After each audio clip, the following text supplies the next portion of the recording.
What's going on, everybody? Hello again, and welcome back to another episode of the Welch Report with me, Jean-Luc Welch. Make some noise, clap it up, get excited. Wherever you are, we are back with another phenomenal episode, jam-packed with all the content you could ever want. Talking about the NBA and Draymond Green. Talking about the vaunted fight between AJ and Francis Ngannou. If you didn't know, they got announced last week. Also talking about Ryan Garcia and Terrence Crawford, as well as much more on this show. We got a lot to cover, and I thank you so much for tuning into the show to find out all these topics and my opinions on and on. Without further ado, or rather with ado, please leave a like on the video. If you're watching on YouTube, comment your thoughts and opinions, subscribe to the channel, and share the show with everybody that you know so we can build up this empire of a community together. We're almost at 1,000 subscribers, and I can't do it without your help, and y'all been helping me out so much, giving support. Please keep on sharing the channel. Oh, by the way, we're available on every podcasting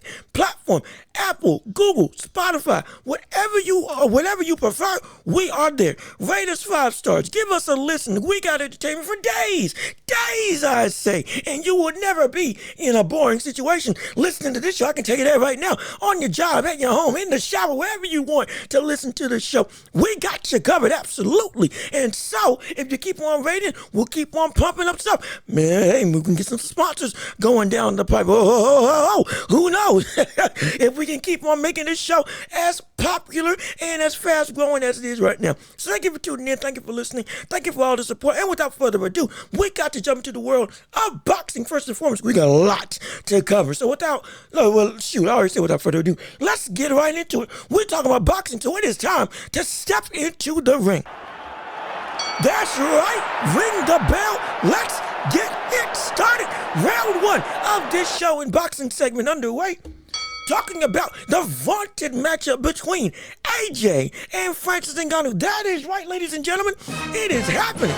It is happening. Francis Ngannou and Anthony Joshua are going to fight on March 8th, funded by Saudi Arabia, as they have been throwing money left, right, and center, as we knew by the day of reckoning, with a phenomenal heavyweight and just card all around that they made for that fight. And with Anthony Joshua having a dominant performance against Otto Arlene, me singing his praises, everybody singing his praises, the old AJ is back, the confidence is there, the poise is there, and the prodigy the prodigal son has returned to the world of boxing and looks revitalized. Now he's in a situation where he's fighting against Francis Ngannou, the predator himself, the brother who gave Tyson Fury not only one of his toughest fights, just point blank period, in his entire career, but in my opinion and many other people's opinions, won that fight against Tyson Fury and should be seen as the lineal heavyweight champion, because he should have won that matchup. At minimum, it should have been a draw all around, but that's my opinion. You may have yours, but either way you cut it,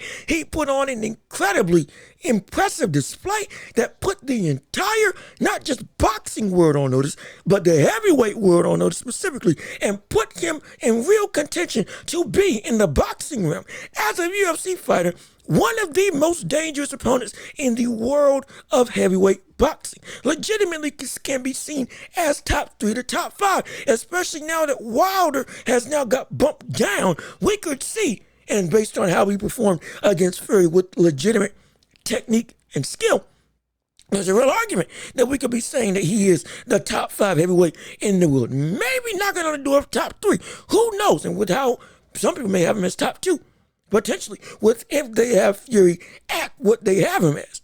And then, again, some people don't like Usyk. I like Usyk. I think Ngannou right now is top 5, not top 3 in my estimation. But that's a whole conversation for another day. Point being, we are seeing a matchup between two people that is highly anticipated. How is this fight going to go? Is Anthony Joshua going to be a tougher matchup for Francis Ngannou than Tyson Fury? And I want to say yes, but I wouldn't have said that before the Otto Arlene fight. I wouldn't have said it before the Otto Arlene fight. Reason being, when Otto Arlene fought against AJ, before that fight, as we know, we were talking about AJ's confidence. We were talking about AJ's drive. We were talking about AJ's ability. We were talking about AJ's persistent his persistent disappointing performances from his inability to gain the confidence necessary to fight in his fullest capacity. scared to get knocked out, scared of what's coming at him, scared of exactly what his opponent could do in the face of danger. That is what we were saying about AJ before Otto Arling. But after we saw Otto Arling, oh my gosh, he went and came full force. This buddy was throwing combinations. He was walking down Otto Arling. He was giving Otto Arling work without the fear of what was coming back at him. As we discussed on the last show, breaking down that fight in totality. You can also check it on the channel. We got a clip of it right there. But we have now seen AJ in the form that we want him to be. Since we've seen him in that capacity, what is it that we need to expect from him going into Francis Ngannou? Because what are we seeing when he faces Francis Ngannou? We're seeing somebody who is already cut, we can see, is cut from a different cloth, is going to be the heaviest hitter that AJ's ever faced. That's absolutely the heaviest hitter that he's ever faced. Most likely the biggest opponent that he's ever faced. Facing him outside of Klitschko. And from a pure weight perspective, yeah, he's going to be the biggest guy AJ's ever faced in his career. Outside of Klitschko, this is the only buddy that has been remotely close to his physically gifted physique and size. You got to remember that when Francis Ngannou fought against Tyson Fury, he was 270, 272, only 2 or 3 pounds under what Tyson Fury was in their clash against each other, with Tyson Fury coming in at 274, 273. So it ain't like this is legitimate in terms of the weight discrepancy. We've seen AJ come in 260, 255, which is great for him, absolutely. His best operating weight.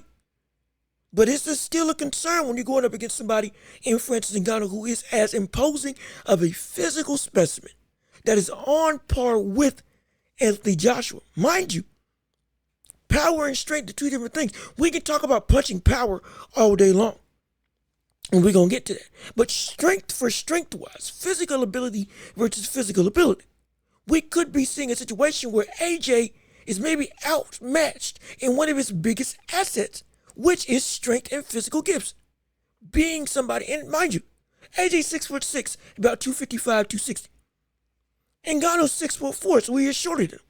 But along with being coming into the fight, 270, potentially 275, if he so chooses. Also, he's got a longer reach. 83 inches, I believe. 83 inches for Francis Ngannou, 82 inches for Anthony Joshua. So what he lacks in height makes up for in some of the biggest wingspans in the division, any division, whether it be UFC or MMA, or boxing. This is a real situation. We're looking at AJ as this is going to be a tall mountain to climb. But what we should expect from AJ is an AJ that can win, because this is an AJ that is rejuvenated. Like I said, if I didn't say it before, I'm saying it again, or I'm saying it now. If this was the AJ before Otto Arling, we will be looking at an AJ that would be guaranteed to get knocked out, in my estimation, by Francis Ngannou. Because the outright confidence that Francis Ngannou showed is juxtaposed to what AJ was showing up until the Otto Arling fight. In that fight, he proved it, but before then, it was questions of confidence, questions of pulling the trigger, questions of having the wanted ability or the wanted fervor to utilize punching power that he has at his disposal instead of being scared of what's coming back at him. As we already covered, AJ's back to his prime form. Now that we're dealing with this new rejuvenated AJ, this is not the same brother. Great. This AJ, if he can make sure he stays consistent with the thought process of being confident in himself, in his skill set, and in his talent. Going back to the AJ of old and staying there. That's the key. What we saw was phenomenal. But he's got to stay there if he wants a shot at beating Francis Ngannou. We'll break down the fight more in detail later on as it comes closer on this channel. Don't get it twisted, absolutely. But in terms of an overview of what this fight is, it's a situation of AJ is a better boxer. AJ has better footwork, better fundamentals. Again, I've said this before. AJ is an all-around beast of a fighter. He's a man that can do everything with everything. He's got the ability to have, again, a great jab, a great hook, great uppercut, one of the best uppercuts in the entire division, on top of having the, again, IQ, ring awareness, ring generalship, and all-around cohesive knowledge of the boxing game and boxing fundamentals as a whole. That is what not Francis Ngannou, that is what Anthony Joshua is. And since that's Anthony Joshua, by all accounts, should be the man that should be favored in this fight. He should be. On top of him being the biggest puncher that Francis Ngannou's ever faced. Whether it's in the UFC or in boxing. He may have faced off against the biggest man in Tyson Fury, but the hardest puncher he's faced is going to be Anthony Joshua. It is. Even with respect to Derek Lewis, with respect to Janowicz, who's the African brother that he fought, then he knocked out in phenomenal fashion, swinging hooks left, right, and center. I forget his name. One of his staple wins, however. Bigger puncher than him, bigger puncher than Stipe, bigger puncher than Alistair Overeem. Especially that Alistair Overeem, the one off of the juice, if you know. Old Overeem from prime days. that was a brother. That was a brother. But even the Overeem that was in the UFC post steroids was still a threat. Don't get me wrong, but he wasn't not only what he used to be, but also in terms of Francis versus AJ, as opposed to Francis versus everybody else, he's not. Even a bigger puncher than Ciryl Gane, who was at one point in time the most technical heavyweight in the UFC. It's the truth. When it comes to the threat of getting caught, AJ is your biggest opposition. He is your biggest threat that we've seen Ngannou face. He is. AJ is the heaviest puncher and the most technical puncher. Combined. Fury had phenomenal technique. We've seen other heavyweights, both in and out of boxing, have more power than him. But he was the most technical. Now we're looking at AJ. This is the most dangerous. He's both on par technically with Tyson Fury and has the power that can take you out in one go. That record of, 16 or 18 KOs straight, him being the pride of Britain and the rest of the boxing landscape, that wasn't a fluke. There's a reason why he was able to knock out Klitschko. There was a reason why he was able to stun nearly every opponent he's gone up against. It's the reason why he's been so dangerous. It's the reason why we have said this man, if he lives up to his potential, has the ability to be the best heavyweight in the world. Because the power that he has at his disposal and that bodybuilder type physique isn't just for show, unlike we've seen with other big muscular heavyweights. Anthony Joshua, in that build that he has on him, in that frame, is legitimately a real test and a real threat to everybody. And that physical power isn't just a show of physical dominance. It will literally cut your lights out. So by all accounts, with all of that being said, AJ should be seen as the main guy that if anybody was going to have the biggest trouble going against Francis, or if Francis Ngannou, after what we saw with Tyson Fury, if anybody was going to have the best opportunity to get at Ngannou and clock him and actually catch him, it would be AJ. From a physical standpoint, he is bigger in terms of height. He lacks an inch in reach, understandable, but he's got one of the best jabs in the business, which we were seeing Tyson Fury use, where he didn't have any real pop behind it. It was just scoring shots. AJ's jabs will have pop, as well as his 1-2, again, is one of the best in the business at heavyweight. We saw it working for Tyson Fury. It wasn't hurting Francis Ngannou. Because not only is Tyson Fury not as big of a puncher, though he is 270 pounds, Ngannou just has a phenomenal chin.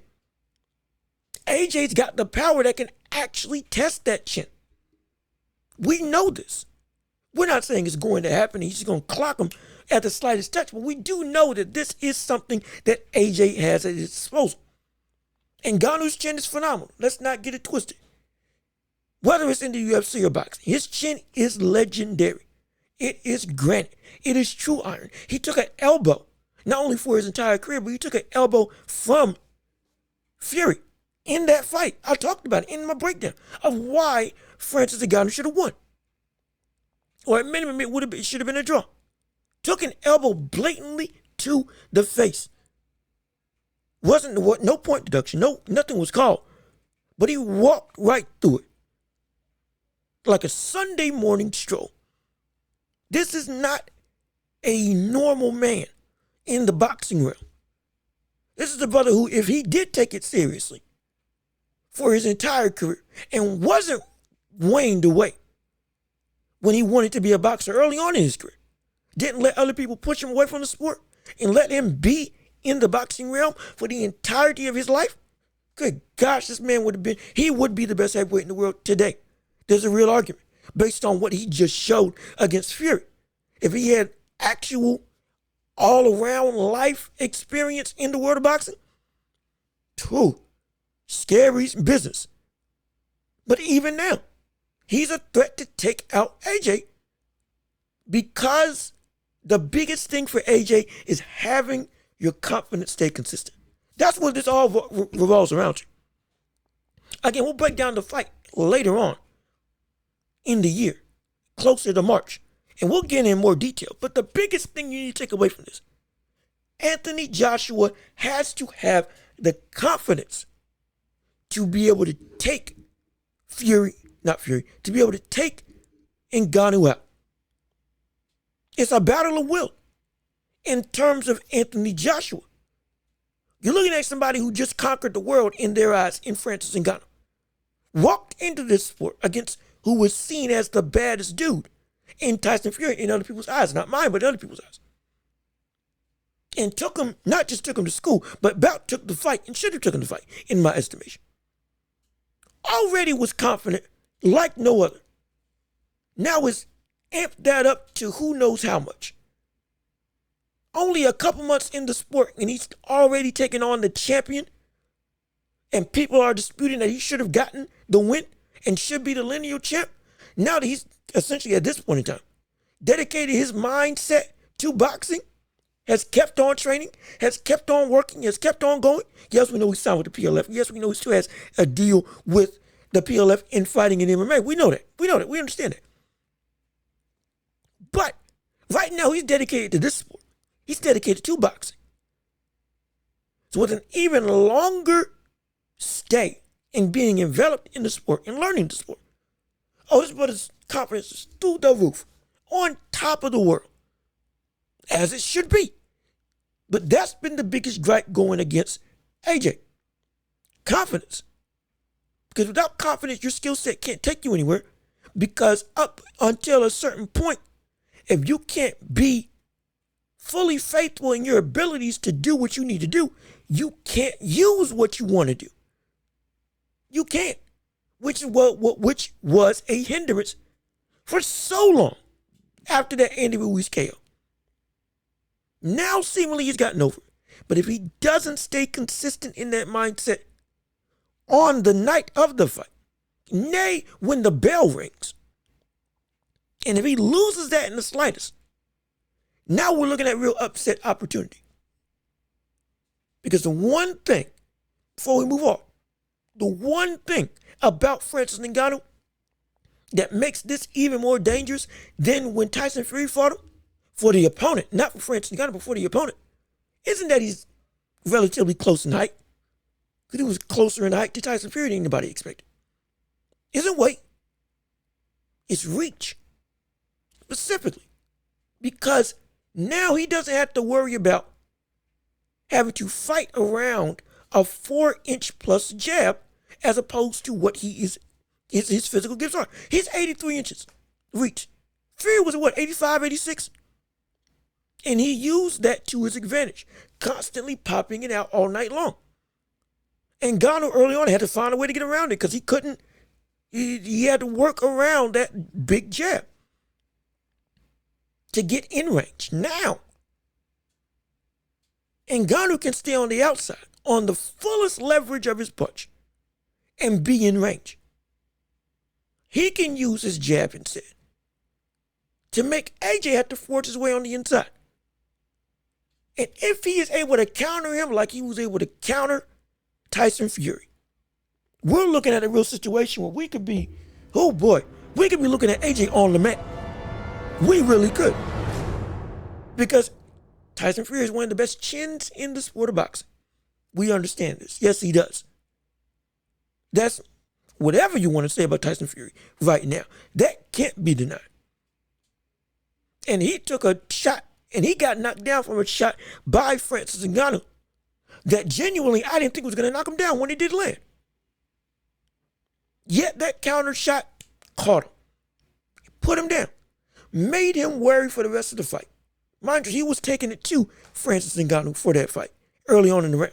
Then after round 3, bang, boom, changed his entire perspective and momentum. Changed his entire, mind you, we saw Wilder land and knock Fury down, and he kept coming forward.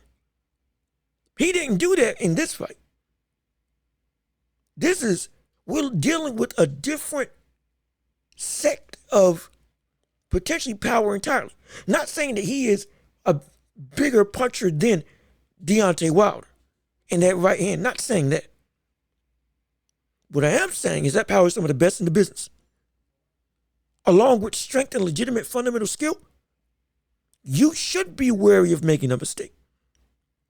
And if that happens to Anthony Joshua, and he gets put on the back foot, even with all of his legitimate talent and skill and fundamental soundness, it won't be enough. It's a real situation where it might not be enough. So it makes this fight so intriguing. We know who should be the better boxer, but we know what somebody with little experience was able to do against who was seen as the biggest of the big in the heavyweight division and the baddest of the bad by many people outside of the sport and inside the sport. Not me, but others. And he was able to do that to a brother that has had his entire life in the sport of boxing. Yeah, there's some concern. There should be some concern. And I can't wait for this fight to keep on going. As the months trickle down, oh boy, it's going to be a sight to behold to watch. And I'm going to follow it all. Trust and believe. But this should be a real situation where AJ can get KO'd, though he should be able to win. It's real. It's realer than anything. Francis Ngannou has now cemented his status as a threat to every single heavyweight in the division. And if he does in fact beat AJ, he should be in line for a title. He absolutely should be in line for a title. There is no doubt in my mind that he should be in line for a title. None whatsoever. Because now he earned the right. He earned it. We get on people for jumping the line. No, this is legitimate. This is legitimate. This isn't like what we seen with Jake Paul when he was fighting a bunch of no-names and then getting, if he won, would be ranked by the WBC. This isn't that. This brother went to war with the best of the best and nearly won, if not should have won outright. And if he does in fact beat who is now seen as the third best heavyweight in the world, let alone knock him out, jumping the line in that situation should be justified. Yes, it should. But that fight's coming, and we'll break down that fight even more later on in the year. Trust and believe as March 8th approaches closer and closer and closer. But we have to also talk about Ryan Garcia in the second half of the show when his seemingly, oh my gosh, sudden flipping of the mind of going not after Haney, but now going after Rolly Romero. People are calling him a duck. People are saying that he's running away. People are saying that he's shrinking from the competition that's in front of him. And all of a sudden changing his tune. And again, is ducking the best opposition. Is this true? Is it not? My take on it all, yes and no. It is a duck. We have to call it that because of how fervently he was calling for that fight to happen. After Oscar Duarte. How fervently he was calling out Devin Haney on Twitter and on all social medias. How hard he was trying to make this fight happen and how much he was calling out Devin Haney. All the smack talk, all the back and forth, all of that. He was doing it. That is irrefutable. And for it to all of a sudden change your mind, yeah, wait a minute now. Hold on one second. What spurred this sudden change of opinion? We had to say, after all that rah-rah, to all of a sudden go in a different direction completely against Rolly Romero of all people, and no disrespect to Rolly Romero, but we know where he is as opposed to everybody else in that division. To all of a sudden switch gears and go after him, it brings a sense of, oh, you were all talk. That's what it perceives to the outside world, to the public. That's the perception of everything. So in that respect, yes, it is a duck. Because seemingly, there's no good reason why you should have changed your mind. There isn't any. You've been routinely trying to call it the best of the best. We know you want to fight the best of the best. I don't care what any naysayer wants to say. All respect to Ryan Garcia. He has been taking on these challenges and been one of the few in the division that have been calling out consistently the biggest of the names. It is what it is. I don't care what you feel about him. That is irrefutable. Whether he steps in the ring and loses or not, his respect has been earned because he is actively, whether outmatched or not, calling out these big names while potentially sacrificing his own name in the process if he does lose. He doesn't care. That's what he's been doing. So to go against that level of thought process brings an air of concern and causes us to reevaluate what this situation really is. So we have to call it a duck in that respect. And he is avoiding opposition in that respect. But also no. Because remember, we talked about this before, I believe. And if not, again, I'm first time hearing it. Ryan Garcia has been hanging out with Floyd Mayweather. Ryan Garcia has been more and more getting ingratiated with the good graces of TBE? Yeah, TBE. His brand. Not calling him the best ever. Never. But his moniker, Money Mayweather. Floyd himself. Getting ingratiated with the camp and him as a person. We've seen him training with Ryan Garcia. Running with Ryan Garcia. Jogging out and about. There is a relationship budding. Since that's the case, if this indeed is true, and if Ryan Garcia now is under Floyd Mayweather's wing, now we know that this move makes sense. Because it's the smart move. And Floyd's entire career, when he made the transition from pretty boy to money, that transition went from taking on all challengers to being smart. Still taking on all challengers, but being smart about it.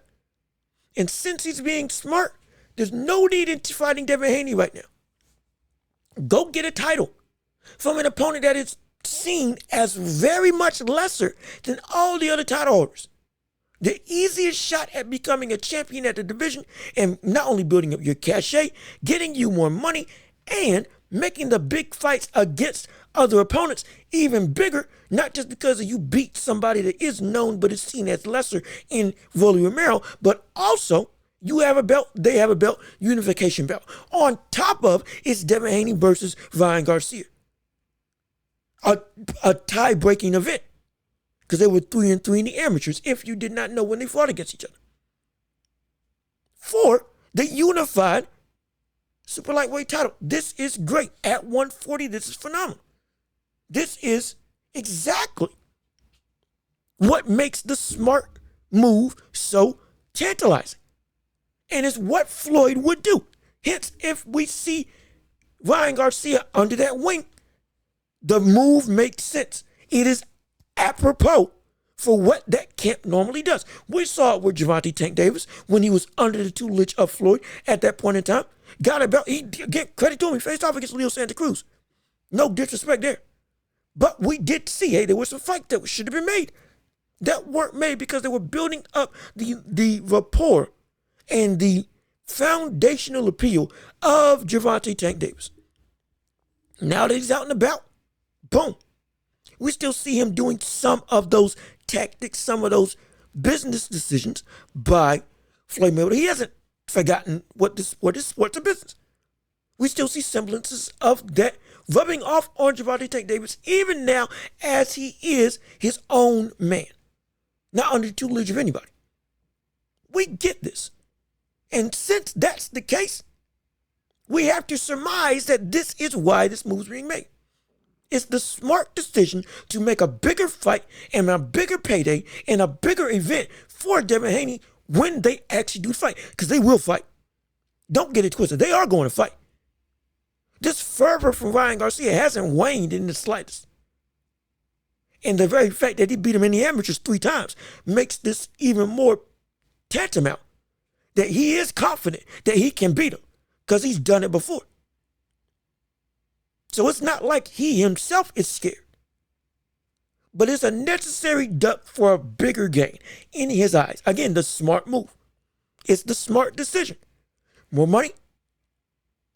Again, more money, a title, building up the event, unification potentially on the line, and cement yourself, if you do in fact beat him after it's been hyped up as such, as the best super lightweight in the world. If you beat Devin Haney. That's, yeah. Or at least the second best behind Tio, if you have Tio above him. It's one of the two. But that's what's at stake. The smart business decision for a monumental financial gain and legacy gain. If in fact that fight does go down and you become the winner. In both circumstances. That's what's at stake. Hence why the smart move, the Floyd move, is what's being done by Ryan Garcia. We have to say that. We have to.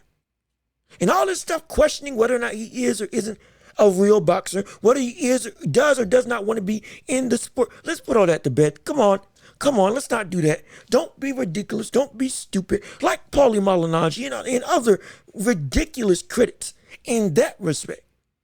Because it's insane that is a legitimate thing.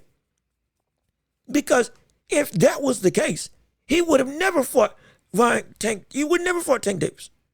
If he wasn't a real boxer, he would have never fought Tank Davis. And would have kept on building up his cachet more and more, winning belts all around, or winning matches and potentially winning belts all around Tank and never facing him. If that was in fact the case. You can't call him a not a real fighter. Yet he's not only calling out, but actively gets in the ring with these people. He isn't doing a Dylan Dennis. He isn't doing a Jake Paul, who still hasn't fought KSI. Though both of them have a loss. Though both of them now there's no real need to hold this fight off any longer. Quote unquote fighting real boxers with a 10-0 record, but they are bums. That's a conversation for another day. Strictly talking about Ryan Garcia. Forget the YouTube persona. Forget the social media following. Forget all of that. He is legitimately a boxer. He has held himself like a boxer. I don't see where this notion that he's not really about this life comes to fruition. Just because he got a bunch of social media following. Again, I want him to be better. He needs to be better because let's be perfectly honest, Ryan Garcia is not ready for Devin Haney. He's not. We know that he's not. We know that, especially after that last performance with Oscar Duarte. We know he's not ready for Devin Haney. But he still wants to fight. If anything, this smart decision is better for him because this is going along the path that I want him to go on. Which is take a bunch of fights against lesser opponents and hone your legitimate talent. So that when you do face Devin Haney, you're ready. Because right now, similar to Deontay Wilder, There's got to be a semblance of rebuilding. Because when you got tested against the best of the best, you got put out. Now is your opportunity to, in rebuilding yourself, reinvent yourself. Find out and expose new facets of your game and tune them. And you do that by fighting lesser competition. And then when you're fully mastered what you need to master, then you go. After your evolution, then you go and fight. Because right now you're not ready. After what we saw Devin Haney do versus what we're seeing Ryan Garcia do right now, you are not ready. Not in the slightest. But your fire is still there. We don't disrespect that. But we understand the road traveled right now is your best bet to get ready for Devin Haney. I'm not one trying to be like, oh yeah, you don't need to fight him. No, you do need Devin Haney. Let's not get it twisted. You need Devin Haney. Devin Haney needs you. Everybody needs everybody at the top of the division. Because we want, on this channel, we want the best of the best all fighting each other. Back to back to back to back. Making it so that we see who's truly at the top of the mountain. That's what we want to see. That means everybody's got to run through everybody. There's no, you don't need somebody. No, not here. We ain't saying that here. I guarantee you that. He needs him. Just like Haney needs Ryan Garcia, Ryan Garcia needs Devin Haney. Just like they both need Teofimo Lopez, and Teo needs them. Just like they all need to go at some point in time and fight Subriel Matias. Everybody needs everybody. But what we're saying is, at this stage in your career, right now, you are not prepared, technically, to fight him. What you had in the amateurs was the amateurs. This isn't the amateurs anymore. This is a completely different realm. And what we saw Devin Haney do against Regis Prograis, at that point in time, one of the biggest professionals, still at this point in time, one of the heaviest hitters in the division, that we don't see get beat like he got beat against Devin Haney, regardless of what you want to say about his skill set, which is quality.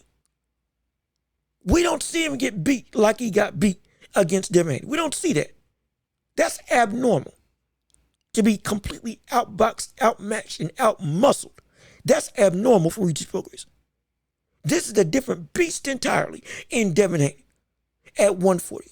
New weight means new man. That is what Devin Haney is. Ryan Garcia, you moved up and you showed the old Ryan Garcia, which is respectable up until the point. The potential we see it, but the ability is not where it needs to be to compete with the elite of the elite. I've said this before. Ryan Garcia is not ready for the best of the best. He's not ready for Teo. He's not ready for Devin Haney. Shoot, he might not even be ready for Subriel Matias. And, hey, Rolly Romero might give him a run for his money. Though we know how we feel about Rolly Romero. Current WBA champion. We know how we feel about him. All talk. Yeah, he's got legit power. Let's not get it twisted. And he can be explosive.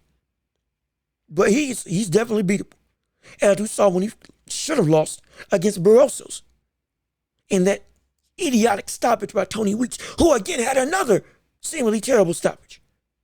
Though the brother had, medical record had brain aneurysms and all that stuff beforehand. But that's a whole nother conversation. Will we see him ref again? Who knows? But all that being said. Also, before we continue, Barroso just scored another KO. I believe in round one. Phenomenal knockout power. That brother can punch. That ancient brother can crack. That power is real. Rolly said it. And it showed true. Brother, and that brother who lost made it, just making excuses left, right, and center. Now you got cold clocked and you got knocked out. And Barroso's now right back in the title picture. Thankfully. Give him another shot. Because he was robbed of the last one with Rolly Romero. Rolly should not be the WBA champ. He shouldn't be the WBA champ right now. It should be Barroso. Idiotic stoppage that stunk of corruption. There's no way in the world that Rolly Romero should have won that fight. But we're getting off topic.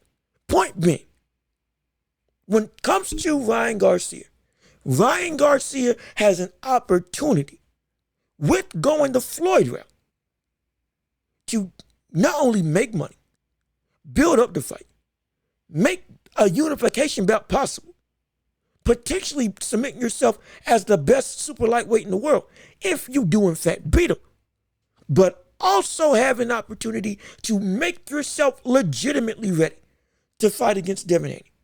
Because at this stage right now, you are nowhere close to ready. You don't want that. You don't. Because you're a big kid. Devin Haney's a big kid. And at this level, I feel he can match not only your physical strength, but also he's got enough power to crack you, as we've seen you crack before against Luke Campbell. Yeah, you came back, showed all heart. That's why I never questioned your heart and wanting to get into the ring. But we know, and as well as because you got up from Tank in that first knockdown when he caught you square in the face. We know what you are mentally. But talent-wise and technique-wise, we know you got so much more to do to be ready for a revamped Devin Haney. So I'm not mad that he's going to Floyd route, because this Floyd route will be better for him in the long run, not in terms of, oh, you make more money, which you will, but more so in terms of your evolution of a fighter. This is the path that you need to take. This isn't, again, I don't like the Floyd method because I feel that you should earn your revenue, not do it by padding records and padding your resume. You shouldn't. Floyd's run at the top of the game ruined the sport. And we're just now creeping out of what was the Floyd Mayweather era. Everybody ducking everybody, nobody fighting anybody, and everybody trying to reserve their loss and not face the stiffest competition when it's apropos and when it is at the peak of its not only want from the public, but also the talent from both opponents. Fighting smart like Floyd got him a whole bunch of money, but it ruined what should have been legitimate big name fights. Pacquiao and Floyd Mayweather. That happened 5 years ago. That I would have given so much more credit to that win. So much more. Not saying I discredit what Floyd did, but the context puts it at a lower bar than what it should have been. I don't got a dog in the fight. I feel that Pacquiao would have beat him 5 years ago, 6 years ago, at their best. But again, that's a conversation for another day. And we know all the speculation. We look into it absolutely and figure out for yourself exactly why that fight didn't happen at its prime. I'm not here to speculate whether one or the other. I just know that what Floyd does is move smart. And beyond Pacquiao, he's done that with other opponents. And that mentality seeped into the now generation of boxing, and it caused matchups never to happen. 5, 6 years in the making. Just now getting an undisputed champion at heavyweight. It took a while, but we finally got it, but it shouldn't have taken this long. This is the negative effects of what Floyd Mayweather brought to the sport because of a smart money moves type endeavor. Now we're eking out of it. I love it. But for certain situations, it is necessary, not just because it benefits, but also if you are not ready, you need to take that route and do a circuit and improve before you get in the heat of the fire. You got to. I want to see everybody at the best of the best fight against each other. No doubt about it. As soon as possible. But also understand the need for improvement when necessary. And I don't care if it's a big name or not. If you are not ready, you are not ready. That's just, that's the nature of the beast. If you ain't ready for a fight, you ain't ready for a fight. There's a reason why we don't want Rolly calling out anybody. Because we know he'll get knocked out. Just like he did against Tank. We know this. Should have gotten beat by Barroso. We know this. This is why we don't want him calling people out. Because he's not in that same category. He needs to improve before we give him legitimate credence to say you are worthy and ready to fight the best of the best at the division. That's what, that talent-wise, that's what we're saying about Rolly. And right now, that's what we had to say about Ryan Garcia. Is it a duck that he's not fighting Devin Haney and suddenly switching gears? Absolutely. But at the same time, it's necessary because he himself is not ready at all. So look at it as a duck. Call it a duck. Absolutely. No problem with that. But on the flip side of that, also be able to say, it's necessary to put this on the back end of calling it a duck. He needs this because if he got into the ring with Devin Haney right now, he would not be able to fight. He wouldn't be able to put up a real matchup. No. He wouldn't. Because his raw talent and potential, like we talked about in the past, now it can't help him. Going up against this Devin Haney, going up against Teofimo Lopez, going up against Sabril Matias. It's not enough anymore. And you've got to, yes, you beat Oscar Duarte, who's respectable and powerful. I get it. Doesn't change the fact that the people with better IQ, better ring generalship, and all around better at everything than you, all have a belt right now, specifically Devin Haney. And you can't compete with that at this stage. In your development, you need to go and improve. If you want to get a belt, fine, go fight Rolly. Beat him, fine, absolutely. But even still, you need more. Because where you're at right now, the line is drawn that you will fail if you go and fight Devin Haney at the stage. You need to be a duck.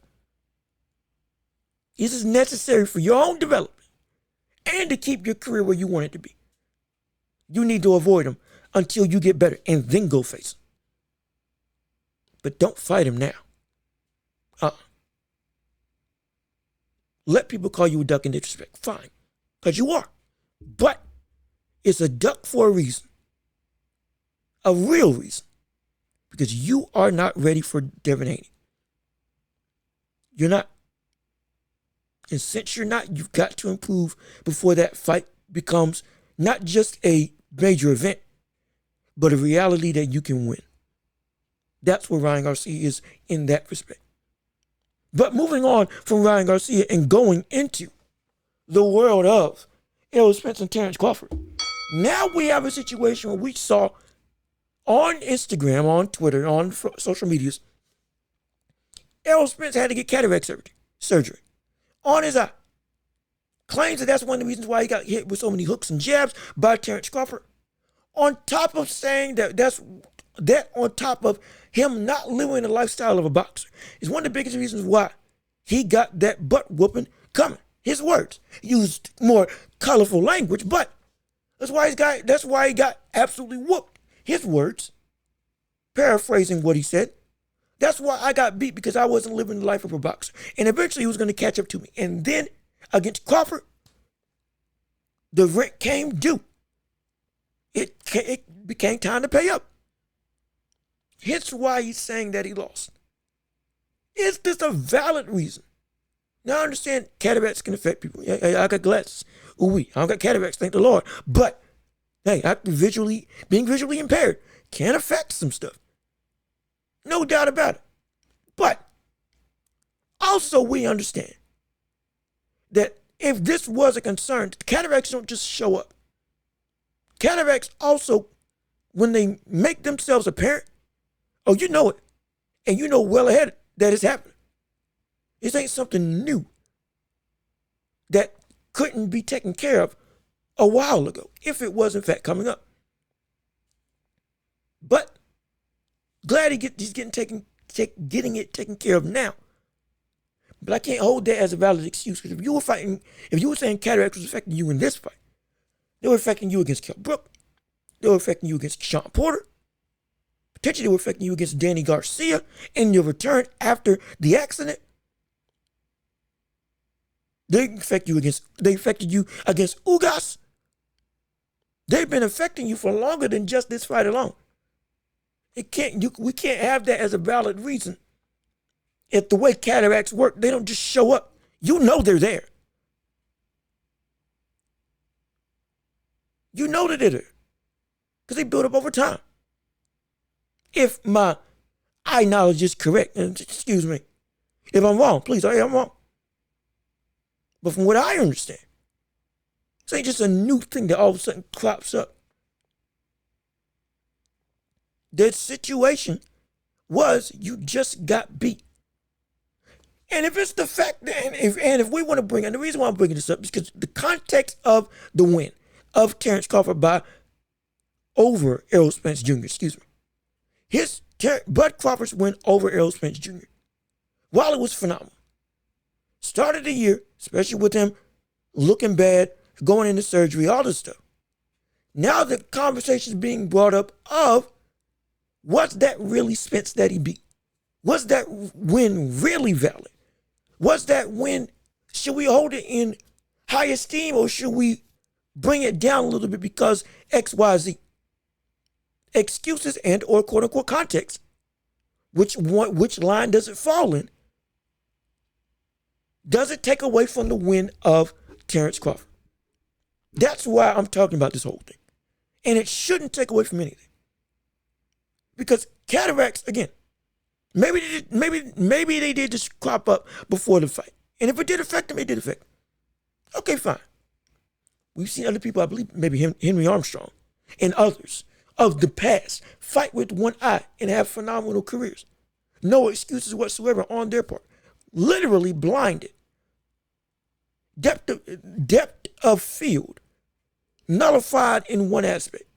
Yet still they overcame. We've seen people in boxers do it in the past. I'm not saying that it's not valid, but I'm saying we've seen greats overcome it.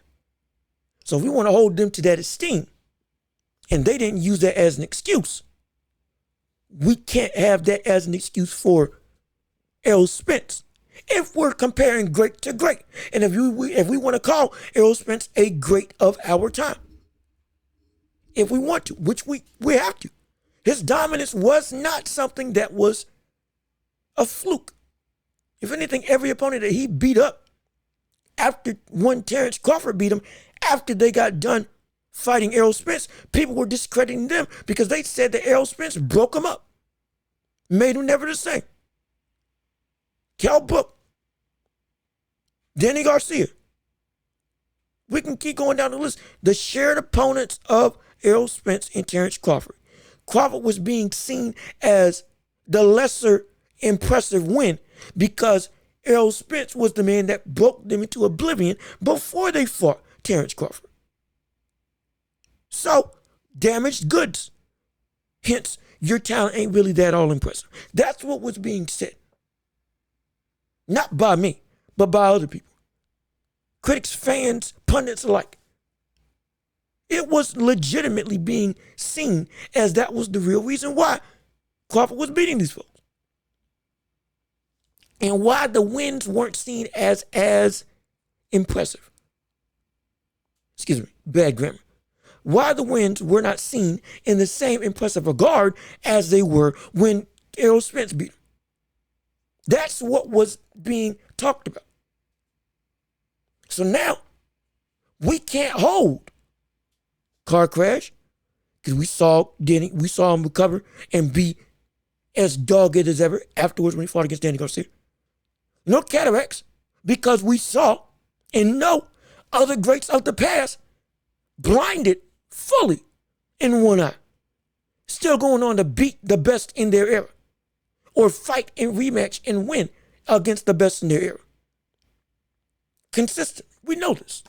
So history brings us back to the present and says, hey, we can't use that as a real excuse because people in the medical field or people that fought when the medical field wasn't nearly advanced as it was now overcame when it was a more dogged, ruthless, ill ref sport in terms of what the refs let you get away with. That time, completely different. Completely different. More rugged than ever. Ruthless on all accounts. It was insane what they had to put up with and go through to fight Not even to make as much money as you're making now, but just to make ends meet. The pay wasn't the same. It wasn't. Countless people blinded, disabled in the ring, yet still producing and performing.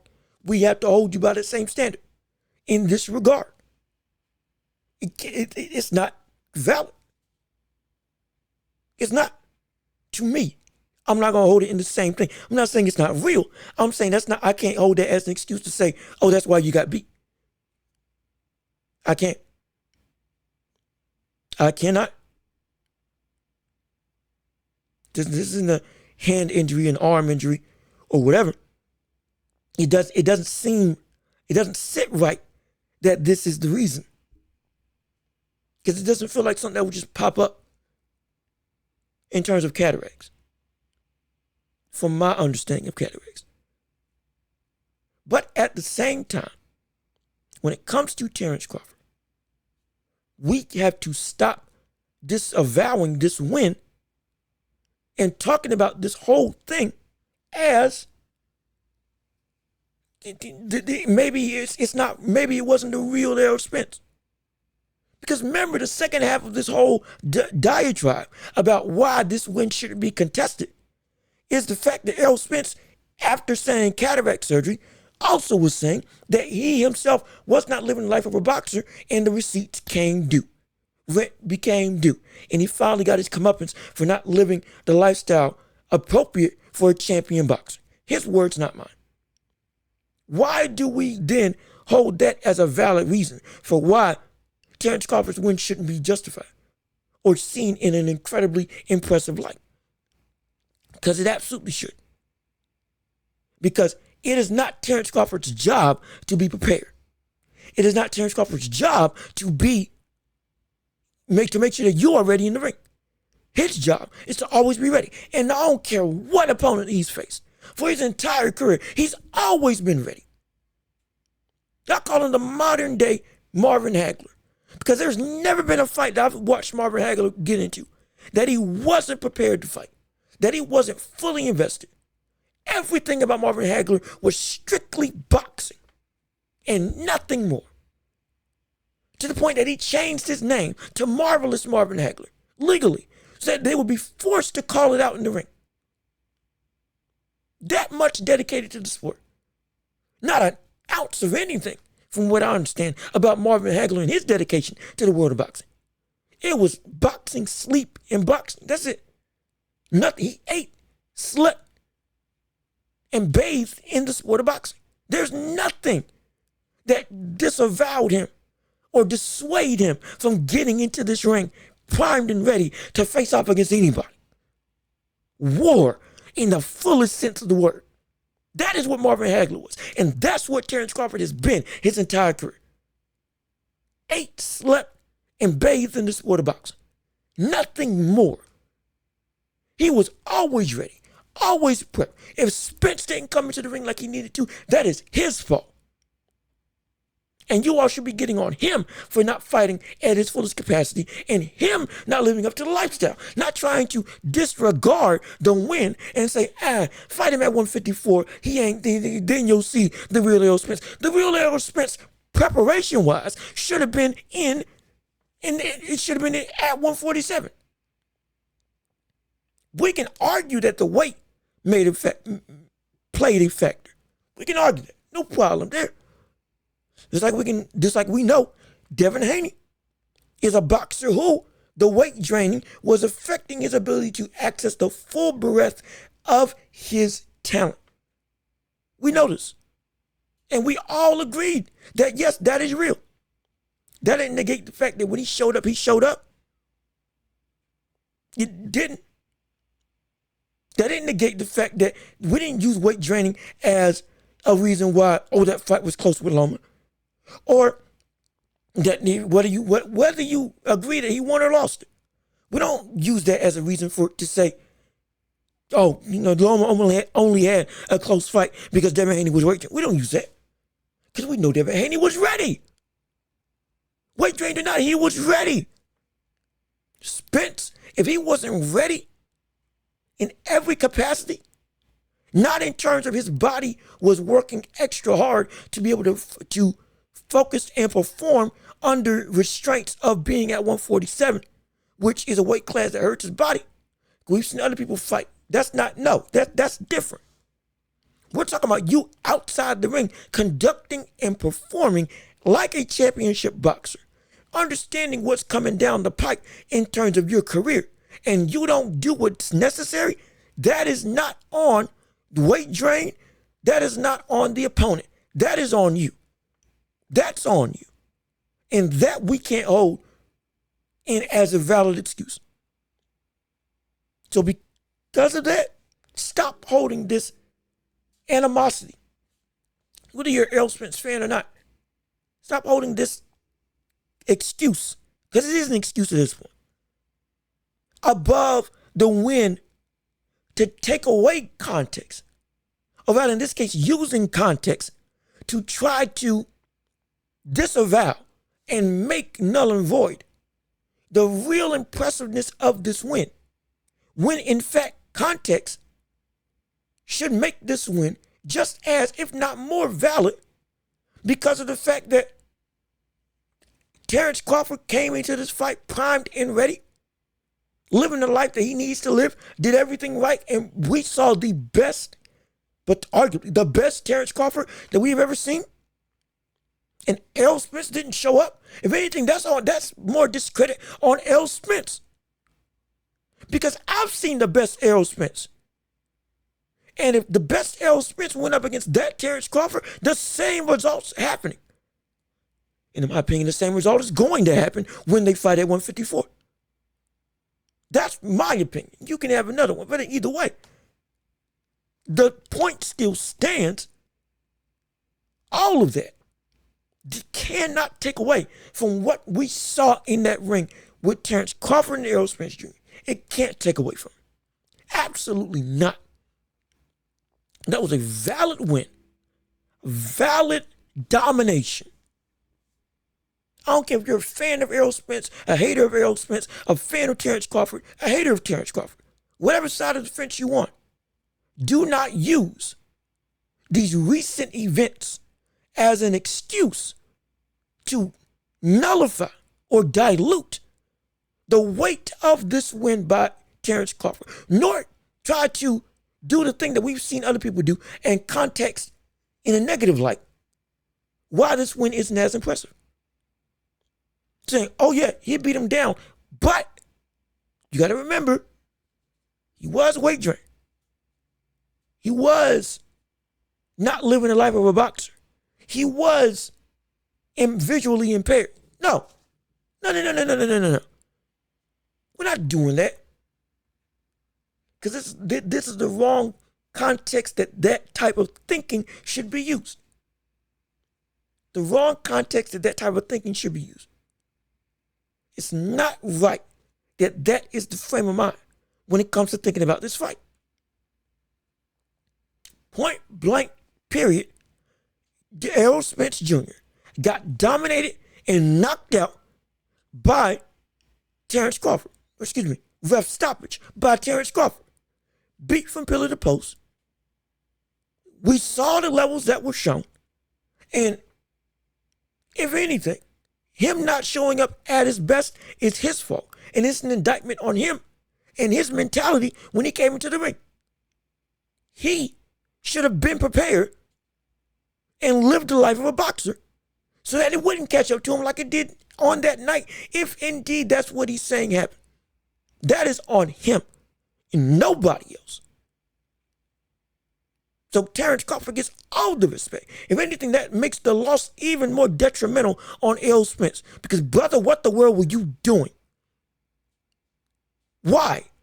Knowing the big stage that this is on, why would you let this happen to you? This is on you, not on Terrence Crawford. Terrence showed up, and if you're saying that you let your lifestyle impede your boxing ability, that is your fault.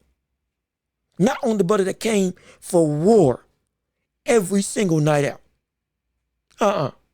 We ain't doing that. Not on here. Not on this channel. Not on the Welch Report.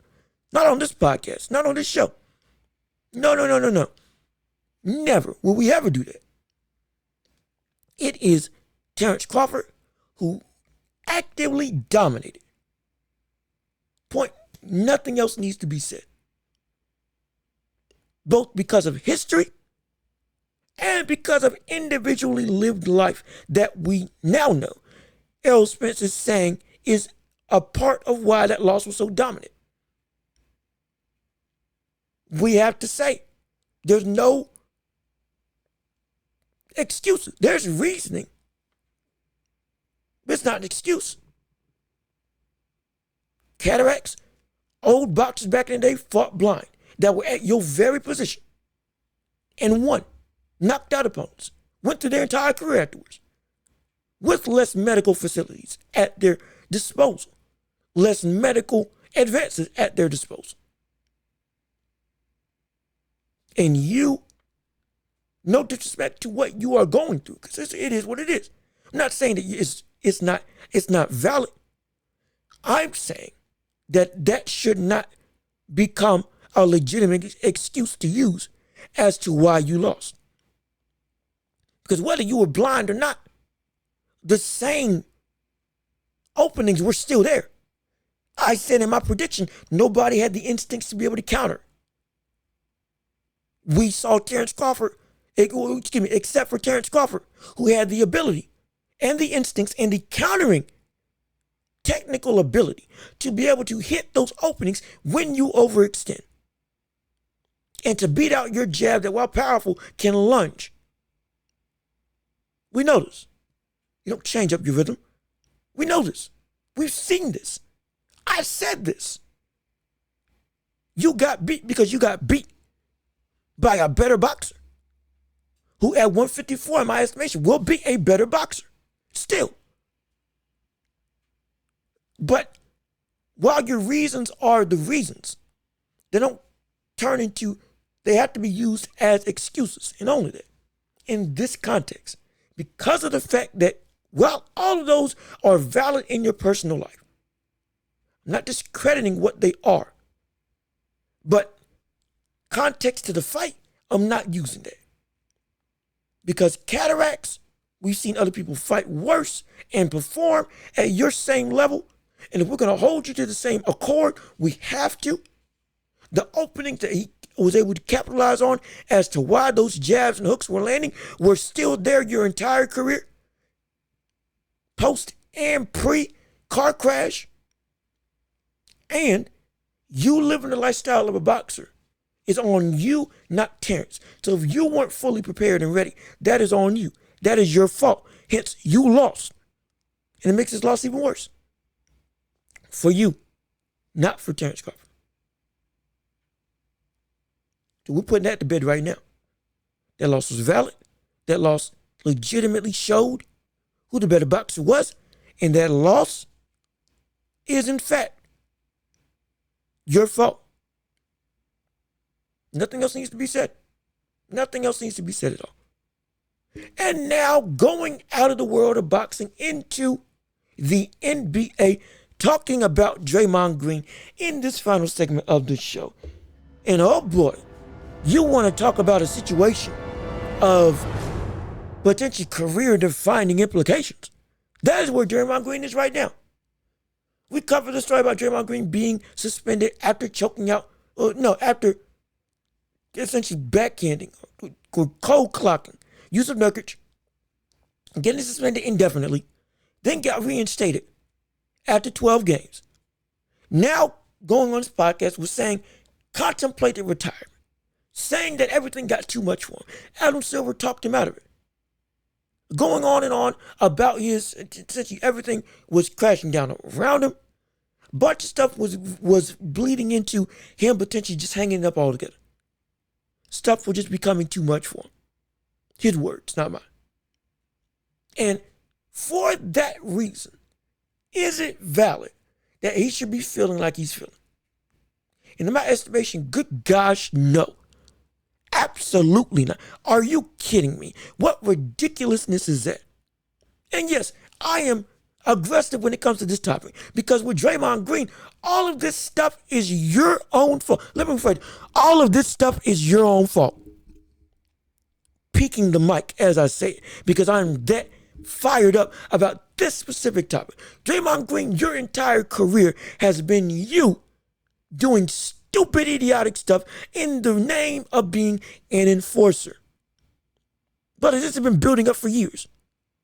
There's no non-basketball movements, kicking Steven Adams below the belt constantly, stomping on Domantas Sabonis, choking out Rudy Gobert, punching players, punching your own teammate, Jordan Poole, going out of your way to being a nuisance beyond just getting in your opponent's head, constantly getting ticks, constantly getting in refs' faces, building up your own resume of outright debauchery. That is on you. This isn't like the role of a normal enforcer. Udonis Haslem, James Johnson, who now got signed to the Bucks. This isn't like that. You are being stupid. I don't know why I've been through this. You are being stupid. You are being dumb. You are being idiotic in your mentality as a basketball player because you're doing things that aren't basketball in the slightest. Ignorantly going out of your way and making stuff that's not about you. And ignorantly not playing the role of the enforcer, but playing the role of a bumbling fool with how you consistently do idiotic stuff that gets you taken out of the game. It's not even because your teammates are being challenged or somebody's trying to fight Steph Curry. Not even in that realm. Just idiotic stuff for the sake of being stupid. Getting aggressive for no reason. Getting hot because of no reason. I don't know what internal or external factors are making you do this stuff, but it's all stupidity. Saying that this is you being overwhelmed. You are not being overwhelmed. You caused this idiotic situation because your bum self is constantly doing stupid stuff.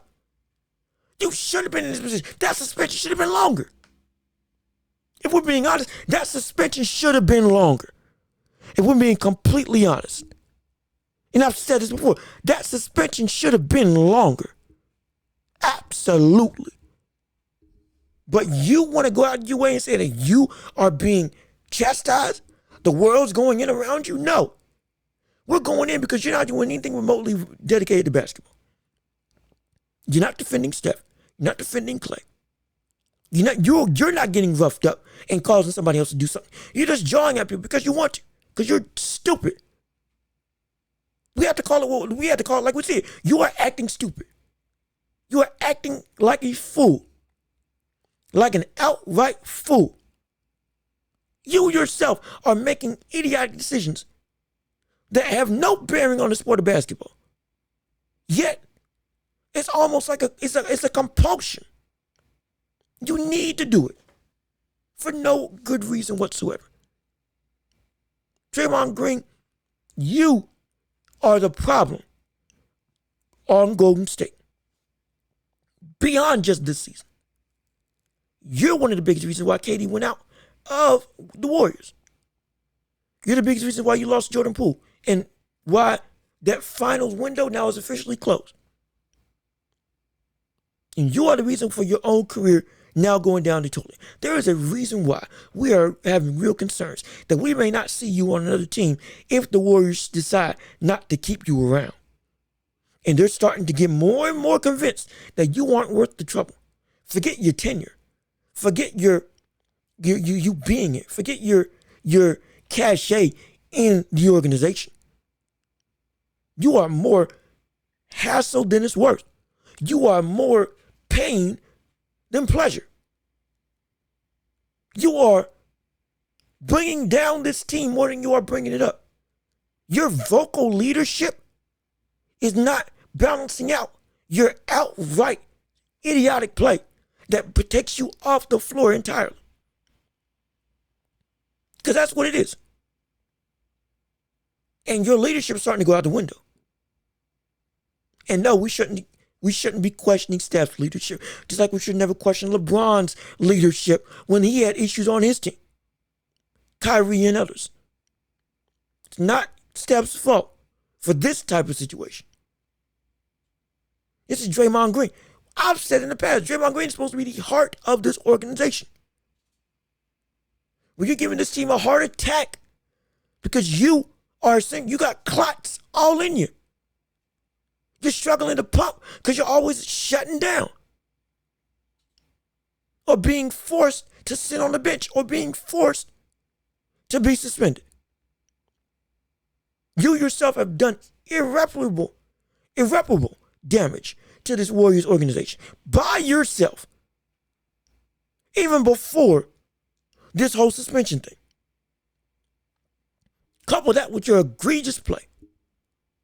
More and more, your offensive ability keeps on dwindling, and your defensive ability is now relegated to just hacking. Nah. You are not worth the trouble in the eyes of the Golden State Warriors or anybody else in the NBA at this stage in your career. If you don't work with any other team in the NBA, your skill set is directly correlated to the Warriors' offensive talent. Without them, and without Steph particularly, you are worth nothing on the court. Especially with how your defensive ability continues to wane more and more and more and more. It's not what you think it is. It's not sweet out here for you. It's not a situation where you're still a dog that's barking and biting. Now, when you try to bite somebody, they put up 30 on your head. Jokic, triple-double, easily. Luka, easy. Anybody, easy work on you. You are becoming a relic of a time that now everybody's getting fed up with. Specifically coming from you. And we want enforcers. We want doggedness in the NBA. We want more fervor, more energy. We get that. Rivalries, competitive fire. We want that. That's not what you're doing. You're being stupid. That's it. You're just being stupid. Idiotic and dumb in every facet of the word. Can't get out of your own head or out of your own team's way. You got to do something dumb that makes us all lift our heads in our hands and say, what the world is wrong with you? It's ridiculous. That's what it is. Outright ridiculous. And you're acting like a bum. You are acting like a bum. And it's terrible. You ain't got no business doing stuff that you're doing. You know that you're doing this. And you still continue to let it happen. Now you say that you want to make it so that you're not going to have this happen anymore. You're going to go out of your way to make it so that this isn't a problem anymore. That's got to be seen to believe. Because now your buttons get pushed when there's no button being pushed. You should have thought about this a while ago. Trying to turn your life around on the court. Now, might be too little too late. Because your play, on top of your reputation, on top of your inability to have your skill sets gel with any other organization in the NBA, will be nothing but a detriment. And your track record makes you unwanted by everybody. Actively unwanted. Losing money. That's what your moniker is. Draymond Green is losing us green. Draymond Green's putting us in the red. That's what it's a loss of investment. There's no ROI. There's no ROI. There is no legitimate profit to gain from having you on this team. Warriors or otherwise. Because you are floundering of your own volition. If there is something internally going on, I hope it gets better. That doesn't excuse what you've been doing. That doesn't excuse what you've been actively messing up on. That doesn't excuse your absolute poorish type play and your ignorant outburst that gets you essentially expelled from the league, which I've never seen him give an indefinite suspension. This is not right. on your own part because you are the root cause of it. Don't be looking at anybody else. The only person you can arguably blame is Steve Kerr because Steve Kerr has let this happen for far too long. He's been the one saying that he is the heart and soul, and he's also the competitive fervor and fire. We got to let Draymond be Draymond. Even Dennis Rodman had his restrictions. And that brother was going out to Las Vegas before coming back and playing in the playoffs or in the regular season, whatever it was. That was, he had restrictions that he had to abide by. They understand who they were dealing with, but they also understood that give him leeway, but make it so that he understands what is and isn't allowed. And he abided by it. He got him championships. Became one of them, again, at that stage, even when he was going on a downslope, still a vital piece to that Chicago Bulls team. Still leading the league in rebounding. Still one of the greatest hustle players we've ever seen in the world of the NBA. Draymond Green had his proxy run wild. Was able to do whatever he wanted to do. And now look at what's happened. Steve Kerr didn't establish a requisite line of demarcation. And now Draymond Green ran amok one time too many. And now the inmates are running the asylum to a degree. In terms of Draymond Green doesn't have a line of demarcation. There's no bar that he needs to look out for. He can just jump as high as he wants to. He can roam as far as he wants to. And without any real recompense on the team. Knowing that he's hurting the team. But it doesn't matter. Now, it's got to matter. Now reality better hit him in the face. And he better recognize and realize this might be his last shot. Not just with Golden State, but for anybody. To pick him up and do something with him. Because right now, when it comes to Draymond Green and having a tenure in the NBA, with his talent degrading as much as it is, defense nowhere close to the defensive player of the year that he once was. A liability on the offensive end if he is not working with Steph. And your turmoil with refs, reputation, and your affinity to getting suspended or ejected. You are not worth our time if we are an NBA franchise. Hence, you're not worth our money. Unless you show something different, you are not worth our time. So because of that, we'll wipe our hands clean of you and go on about our merry way. Because Draymond Green, like I said, is going to put us in the red. You are not worth the money that you are going to ask for, which is going to be idiotic. And you're not worth the money that we are willing to invest in you. Because even your good qualities don't outshine your bad ones.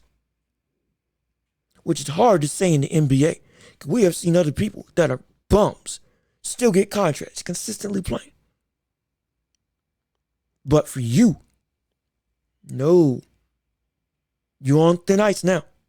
And you better recognize that this is your fault and nobody else's. And with that being said, this has been another episode of The Welch Report with me, Jean-Luc Welch. Thank you for tuning in. Thank you so much for listening. Oh, this has been a phenomenal show, a phenomenal endeavor. I love it. I can't wait to do this again. Again, leave a like on the video, comment your thoughts and opinions, subscribe to the channel, and share the show with everybody that you know so we can build this empire together. I have been John. Oh, we're also available on every podcasting platform. Rate us 5 stars. Get us highly rated and highly listened so we can be more and more infatuated to, or rather, be more inclined to get even more people listening. Absolutely. And I have been Jean-Luc Welch. Y'all have been wonderful. This has been The Welch Report. Peace and love. We are out of here.